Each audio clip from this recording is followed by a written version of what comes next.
Ya, vamos a hablar de algunos conceptos, los conceptos más importantes para poder entender la ventilación mecánica. ¿Ya? Primer concepto, una curva que es la que más usamos y la más importante de todas para poder entender la mecánica ventilatoria, es la curva de presión-tiempo. ¿Ya? La curva de presión-tiempo. ¿Qué quiere decir esto? Que si nos imaginamos el ventilador mecánico, el corrugado, donde sale el corrugado, el paciente que está acá, nos conectamos al paciente a través de un tubo endotraqueal o a través de una máscara, en el caso de la ventilación mecánica no invasiva.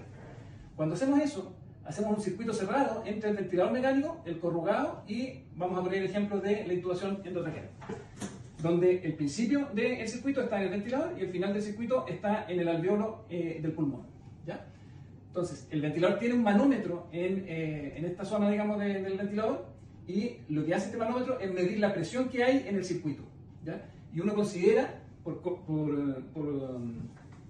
el acuerdo final, digamos, de los que estudian esto, fue que uno considera que la presión que hay en el circuito en reposo, eso es súper importante, o sea, no cuando estoy metiendo aire al circuito, sino cuando está en reposo el circuito, es la presión que mide el manómetro, es la misma presión, o debería ser la misma presión que hay al final del alveolo. ¿Ya? Entonces, la curva de presión en ventilación mecánica es más o menos así. Si parto de una presión 0, durante los primeros milisegundos, vamos a ir aumentando la presión dentro de la vía aérea o dentro del circuito. ¿Ya? Esto sucede durante la inspiración hasta llegar a un pico de presión en la vía aérea. Si nosotros hiciéramos cerráramos el sistema y lo dejáramos durante algunos segundos sin movimiento de aire, esta presión, que es un poquito mayor durante el movimiento de aire, se estabiliza y posteriormente durante la expiración baja la presión dentro del sistema. ¿Por qué sucede esto? Porque lo que hace el ventilador mecánico es meter aire al sistema, y si tengo un sistema cerrado, mientras más aire meto dentro del sistema, mayor es la presión mientras van pasando los segundos. Cuando llego a un pico de presión, porque ya dejé de meter aire, llego a un pico de presión, cierro el sistema, eso hace que la presión disminuya un poquito, se estabilice el sistema, mido la presión o podría medir la presión durante ese momento, que eso se hace cuando se hace una pausa inspiratoria, ¿ya? Y después, durante la expiración, empieza a disminuir la presión porque el aire, ahora que había entrado, empieza a salir aire del sistema.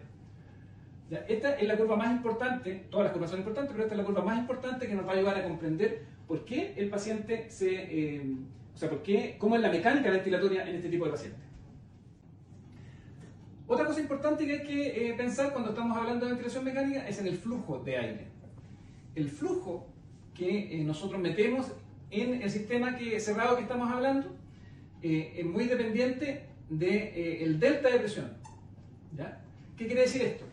Que si yo tengo una diferencia de presión, acá por ejemplo tengo, por decir algo, 20 centímetros de agua de presión y acá tengo 5 centímetros de agua, 20 y acá tengo 5 centímetros de agua, en ventilación mecánica la presión se mide en centímetros de agua. Ya tengo 20 centímetros y 5, entonces el aire entra al sistema y en la medida que se va llenando de aire el pulmón, por decirlo de alguna manera, la presión va aumentando acá hasta que ya el aire no va a entrar, porque si igualo, si en un tubo tengo 20 centímetros de agua y después tengo 20 centímetros de agua acá, el aire no va a ir ni para allá ni para acá porque las presiones que hay en ambos lados del sistema son iguales. ¿Ya? Ese es un concepto importante. El otro concepto importante es que el flujo, o sea, la cantidad de aire en cc, en volumen, en un tiempo determinado, depende del delta de presión. ¿Qué quiere decir eso? Que si en un tubo tengo, por ejemplo, empiezo con 5 centímetros de agua, ¿cierto? Y le meto presión acá al sistema y le meto hasta llegar, por ejemplo, a 20 centímetros de agua, y acá al principio habían 5 centímetros de agua, entonces tengo un delta de presión de 15 centímetros de agua. Ese delta de presión es el que produce el flujo de cc por segundo o por minuto que va a ir hacia este lado. Si tengo otro tubo o otro paciente donde parto con una presión basal del sistema, por ejemplo, de 10 centímetros de agua, pero el ventilador ahora me mete acá 25 centímetros de agua, este es un concepto súper importante. Si las condiciones del paciente son las mismas, por decirlo de alguna manera, tenemos un pulmón igual en los dos pacientes, el delta de presión es el mismo, porque acá yo tengo 15 centímetros de agua de delta de presión, aunque acá tenga 10 y acá 25, y acá tenga 5 y acá 20, ya, el delta de presión igual es de 15, por lo tanto el flujo que va a producir este delta de presión va a ser el mismo. ¿Ya? Eso porque es importante, porque vamos a ver que el flujo y por lo tanto la cantidad de aire que le metemos al paciente en el sistema cerrado que estamos hablando va a depender mucho del delta de presión. ¿Cómo vamos a ver? Y después lo vamos a ver más claramente. El delta de presión va a ser, por ejemplo, la diferencia que nosotros tenemos entre el EPAP en un paciente con ventilación no invasiva y el IPAP. ¿Ya? El EPAP es la presión expiratoria, al final de la expiración en el fondo, y el IPAP es la presión de inspiración, o sea que que el ventilador le mete con esa presión al paciente, y esa diferencia que normalmente, por ejemplo, es de 5 centímetros de agua y de IPAP yo le digo al ventilador 15, ese delta de presión de 10 centímetros de agua, de 10, va a permitir que entre aire en el sistema cerrado del que estamos hablando hacia el paciente. ¿Ya? Eso lo vamos a entender mejor cuando veamos el ventilador mecánico, pero es un concepto súper importante de que estamos hablando. Otro concepto importante es el concepto de volumen tidal, que es el mismo que volumen corriente. ¿Ya? Es lo mismo, volumen tidal o volumen corriente. ¿Y qué es eso? Es el volumen que le vamos a meter al paciente en el pulmón. ¿Ya? Que habitualmente lo que uno busca, y ya sépalo desde ya, que es entre 6 y 8 ml por kilo de peso ideal. ¿Ya? O sea, nosotros vamos a tener en un adulto habitualmente, así muy aproximado, entre 350 o 380 hasta 450 cc en cada inspiración. ¿Ya? Ese es el volumen corriente o volumen tidal, es lo mismo. Otro concepto importante es el volumen minuto. El volumen minuto es la cantidad de volumen que le metemos y o le sacamos al paciente del sistema cerrado del cual estamos hablando en un minuto. ¿Eso qué quiere decir? O sea, ¿y de qué depende, perdón? ¿De qué depende? Depende de la frecuencia respiratoria que tengamos y del volumen tidal. Eso quiere decir, por ejemplo, que si yo tengo una frecuencia respiratoria de 15, vamos a calcular algo, de 15 de frecuencia respiratoria y un volumen tidal de 500, que es para hacerlo fácil, de 500, vamos a tener 7500 cc de volumen por minuto, o volumen minuto. ¿Ya? Si no me equivoco, sí, está bien. 7500 cc de volumen minuto. Entonces, si uno quisiera, que después vamos a ver por qué, pero si uno quisiera aumentar el volumen minuto, yo tengo dos posibilidades. O le aumento la frecuencia, por ejemplo, a 20 respiraciones por minuto, y le dejo igual el volumen, entonces voy a tener 10 litros por minuto. 10.000 cc por minuto. ¿Ya? O lo otro que podría hacer es mantener la frecuencia, pero aumentar el volumen. O sea, ahí necesito yo con la calculadora. Si quisiera, que nunca le vamos a poner esto al paciente, pero es para que se entienda, si quisiera 750 cc en 15 respiraciones por minuto. ¿Eso nos da?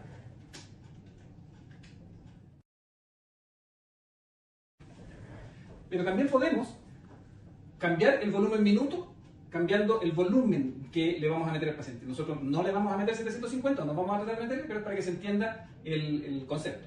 ¿Ya? Puedo mantener los 15 respiraciones por minuto, pero aumento el volumen que le estoy metiendo, o sea, el volumen tidal, el volumen corriente. Si le sigo metiendo 15 respiraciones por minuto, pero ahora le meto 750 cc en cada respiración, voy a tener un volumen minuto de 11.250 cc. ¿Ya? Ahora, si aumento la frecuencia y además aumento el volumen corriente, vamos a ver, si aumento a 20 y el volumen corriente a 750, voy a tener 15.000 cc por minuto, o sea, 15 litros por minuto de volumen minuto. Estas son exageraciones, no son números que vamos a utilizar normalmente en los pacientes, pero la idea es que nos fijemos y nos demos cuenta que para cambiar el volumen minuto tengo dos posibilidades: aumentar la frecuencia, si quiero aumentar el volumen minuto, o aumentar el volumen tidal. ¿Ya? Si quiero bajar el volumen minuto, puedo disminuir la frecuencia o disminuir el volumen tidal. O puedo hacer las dos cosas: aumento un poco la frecuencia y aumento un poco el volumen tidal, o lo disminuyo en el caso que quiera disminuir el volumen minuto. ¿Por qué uno quisiera hacer eso? Y ahí vamos a ir a la siguiente etapa. Ya. ¿Por qué es importante esto? Porque si ustedes se imaginan un alveolo, ¿ya?, donde sucede la magia, donde sucede el intercambio gaseoso. Imagínense que al final de un bronquiolo chiquitito está el alveolo. Acá hay aire, ¿cierto? Que hay oxígeno. En el caso, por ejemplo, vamos a hacerlo fácil. Si hay oxígeno, solamente, o sea, tenemos un paciente que le estamos dando 100% de fiodos de oxígeno y solamente supongamos que tiene oxígeno en el alveolo está rodeado de tejido, ¿cierto? Que es tejido intersticial, y está rodeado de arteriolitas chicas y vénulas en el fondo que permiten el intercambio gaseoso. entre el sistema arteriolar, digamos, y el intersticio, y después entre el intersticio y el alveolo. Si nosotros tenemos 100% de oxígeno y acá tenemos, por ejemplo, una PCO2 de 60 y un oxígeno de 70, por ejemplo, de saturación, por decir algo, la tendencia va a ser a que pase el oxígeno hacia el intersticio y después hacia el sistema sanguíneo, y la PCO2 pase desde el sistema sanguíneo hacia el alveolo. ¿Ya? ¿Por qué es importante esto? Porque la PCO2 es algo en lo que sí nos vamos a fijar harto en ventilación mecánica. ¿Ya? Entonces, cuando yo quiero botar más CO2, hay muchas maneras de ayudarnos con eso, pero el concepto que quiero que entiendan es que si yo tengo mucho CO2 en la sangre, lo que quiero es que este proceso suceda las más veces posible o muchas veces en un minuto. ¿Ya? ¿Cómo mido eso? Con el volumen minuto. Si yo tengo un volumen minuto, por decir algo, de 4 litros por minuto, de volumen minuto, o sea, estoy recambiando el aire, por decirlo de alguna manera, solamente 4 litros en un minuto, voy a empezar a quedarme con CO2 en la sangre. En la sangre va a empezar a aumentar el CO2. Si tengo un volumen minuto de 10 litros por minuto, o de 12 litros por minuto, son solamente ejemplos, claramente, como estoy recambiando el aire mucho más, incluso más que el doble, que en este caso, el CO2 va a empezar a salir del sistema. Ya como estoy recambiando el alveolo, le estoy llenando con oxígeno siempre, el CO2 que se fue hacia el alveolo se va a ir hacia el aire ambiente porque estoy recambiando el aire con el volumen minuto, porque tengo un volumen minuto alto comparado con el volumen minuto bajo que teníamos inicialmente. ¿Ya? ¿Por qué va a ser importante eso? Porque como vimos recién que la manera en que yo manejo el volumen minuto es con la frecuencia y el volumen tidal, nosotros cuando veamos en ventilación mecánica más avanzada, un poquito más avanzada, solamente lo vamos a soplar en este momento. Cuando yo tengo a un paciente que tiene una PCO2 alta, voy a tratar de aumentar el volumen minuto. ¿Y cómo vamos a hacer eso? Vamos a aumentar la frecuencia o aumentar el volumen tidal. O las dos cosas. Aumentamos la frecuencia y aumentamos el volumen tidal. Para aumentar el volumen minuto y poder permitir que el CO2 que está muy acumulado en la sangre se vaya hacia el aire ambiente. Si yo estoy hiperventilando a un paciente y tengo una PCO2 muy bajita y quiero normalizarla, claro, voy a disminuir la frecuencia respiratoria o voy a disminuir el volumen tidal. ¿Ya? ¿Por qué es importante eso? Porque nosotros ya sabemos hace mucho tiempo en ventilación mecánica que lo que nos interesa, y aquí pongan alta atención, que lo que nos interesa en la curva que veíamos de presión-tiempo es que esta curvita, donde llegamos a una presión máxima en la vía aérea, y si después hacemos una pausa inspiratoria, o sea, cerramos el sistema y el sistema se estabiliza aquí, en este plató que se llama, y después hay una expiración, todo esto por lo tanto es inspiración. Si nosotros cerramos este sistema, cuando yo tengo presiones plató, que se llaman, presiones plató, mayores a 30 centímetros de agua, le causo daño al paciente. Le causo daño al paciente y de alguna manera, por varios motivos, ese pulmón va a terminar en pocos días más inflamado, ¿ya? Y por lo tanto con mayor riesgo en el fondo que el paciente, incluso mayor mortalidad en ese tipo de pacientes. Y otra cosa es que la diferencia que vamos a tratar de cuidar es la diferencia que hay entre la presión basal, que en este caso en este dibujo es una presión 0, pero que la mayoría de las veces los pacientes con ventilación mecánica la tenemos con un basal un poco más alto, por ejemplo 5 centímetros de agua, que ya vamos a ver ahora que eso se llama PIP o CPAP, que es lo mismo. En términos prácticos, el PIP y el CPAP es lo mismo. Y otra cosa que vamos a cuidar va a ser la diferencia que hay entre el plató y el basal. ¿Ya? Esa diferencia que hay entre el basal o el PIP y el plató tiene que ser menor a 15 centímetros de agua. ¿Ya? Eso se llama driving pressure, que después lo vamos a ver con más detalle, pero ¿por qué es importante nombrar esto? Lo vamos a ver en el siguiente dibujito. Entonces, si sabemos que si tengo una presión plató mayor a 30 o un driving pressure mayor a 15, voy a estarle haciendo daño al paciente, nosotros vamos a intentar no pasarnos de esos límites en la presión de la vía aérea. ¿Ya? ¿Qué cosas influyen en el plató y en el driving? Influye sobre todo el volumen tidal. Hay un par de cositas que influyen más, pero en general el volumen tidal probablemente es lo que más influye tanto en el plató como en el volumen tidal. ¿Qué otra cosa influye importante? Algo que se llama compliance, o lo duro que puede ser el pulmón de ese paciente. Si el paciente tiene una neumonía catastrófica, un síndrome de distrés respiratorio del adulto, un COVID grave, por ejemplo, vamos a tener un pulmón duro, o sea que tiene una compliance baja, ¿ya? Y por lo tanto, con poco volumen, ese pulmón va a estar con presiones muy altas, ¿ya? Con poquito volumen. En cambio, un pulmón normal, que tiene una compliance alta, porque está en un pulmón sanito, aunque yo le ponga alto volumen, voy a tener presiones, habitualmente presiones plató mucho menores a 30 centímetros de agua. Pero cuando tomamos pacientes de urgencia, habitualmente nos encontramos con un pulmón enfermo, a menos que sea un paciente, por ejemplo, neuroquirúrgico o neurológico, que lo entubamos no por una falla respiratoria, sino que porque tiene algo neurológico. Si es el caso de un paciente neurológico, nos vamos a encontrar con un pulmón más sano, con una compliance alta, y por lo tanto, aunque le metamos 500 cc de volumen, voy a tener presiones plató bajitas y driving pressure bajitos. Si tenemos un paciente que es más común para nosotros, con una neumonía grave, con un distrés respiratorio, con ese tipo de pulmón, más duro por decirlo de alguna manera, con pequeños volúmenes vamos a tener presiones de la vía aérea altas, presiones plató, que se acercan a 30 centímetros de agua, y driving pressure, que pueden llegar a ser mayores de 15 centímetros de agua. Y eso es lo que no queremos. Entonces, hay una estrategia en ventilación mecánica que se llama hipercapnia permisiva, que alguna vez a lo mejor lo han escuchado, permisiva. ¿Qué pasó con esto? Y que tiene que ver, no es lo mismo, pero se asemeja o tiene que ver con el concepto de baby lung o de pulmón de bebé. ¿Ya? ¿Por qué? Porque, ¿qué dice este concepto? Que yo puedo permitirme tener una CO2 un poquito más alta, y no normal, digamos. Puedo permitirme incluso tener una acidosis respiratoria porque la tengo la CO2 alta, hasta 7,25. En casos muy extremos uno se podría permitir un poquito menos, incluso de 7,25, pero, y con PCO2, qué sé yo, de 70, PCO2 de 70, 80, ojalá menos, lo menos posible, pero me lo puedo permitir si yo sé que el paciente sigue estando en buenas condiciones y no le estoy haciendo daño con presiones muy altas en la vía aérea. ¿Por qué? Porque a lo mejor el paciente nosotros no vamos a ver en la urgencia el daño de ese paciente, porque el tener presiones altas como esta, lo que produce finalmente es un proceso inflamatorio principalmente, que va a provocar que en pocos días más el paciente tenga un pulmón más rígido, más duro y que sea menos ventilable. ¿Ya? Entonces, ¿qué hacemos en estos casos? ¿Me cuesta ventilar?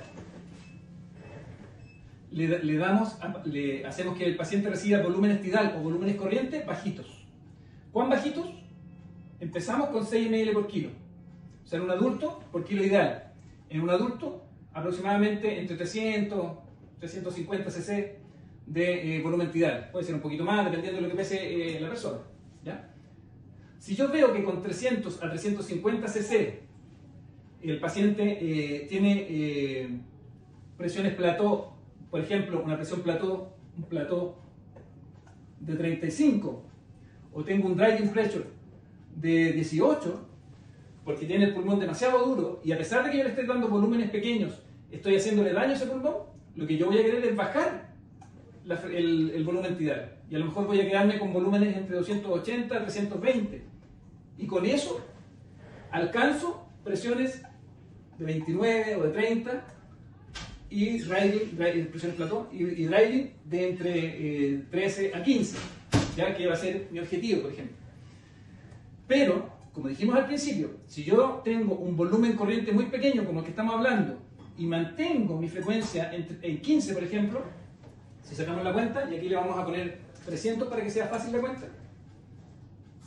Si te pongo 300 cc y 15 respiraciones por minuto, voy a tener 4500, 15 por 300, vamos a tener 4500 cc minuto, o sea, un volumen minuto que dijimos que era importante para sacar el CO2, voy a tener un volumen minuto bajito.